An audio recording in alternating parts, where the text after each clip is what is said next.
funding structure, the revenue model for the Rock Hall. Talk a little bit about how that works.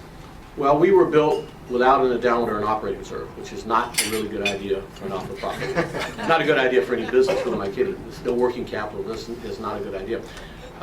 We have managed to move through that over the years. As I mentioned earlier, 75% of our revenue is earned income. That's the door and the store.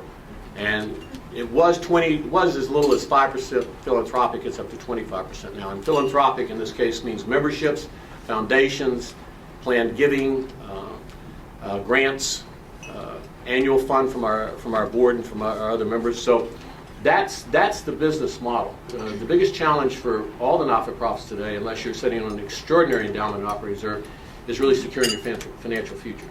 So we now have a small endowment of $5 million that we generated through a tremendous HBO show. If anybody saw it on HBO, it was the 25th anniversary show honoring the 25th anniversary of the Inductions. It was at the Garden 2 years ago, and it was 2 nights of incredible music, and that generated $5 million for us, both off the show and off the DVD, which we're still selling.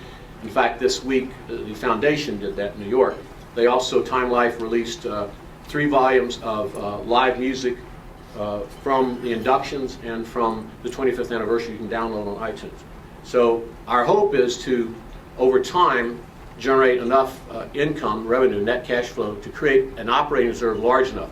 The library and archive itself eats $1 million a year, and there are no revenues attached to that. So before we built that, we put in place an operating reserve of $10 million for 10 years. And the key to something like that is not to spend it down. So we now have to go out and try to raise another $5 to $20 million to make it large enough so that the normal these endowments, you spend off 5% a year.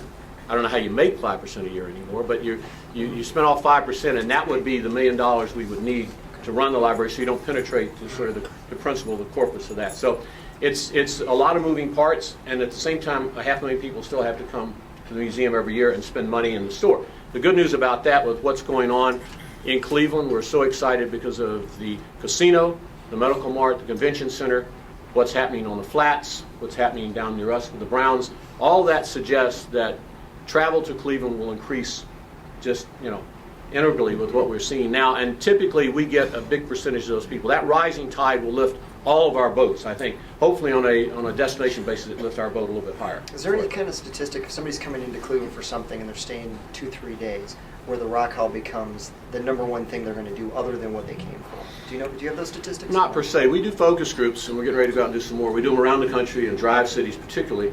And I think the statistic for Cleveland, we're within 6 hours of 48 or 50% of the population of the country.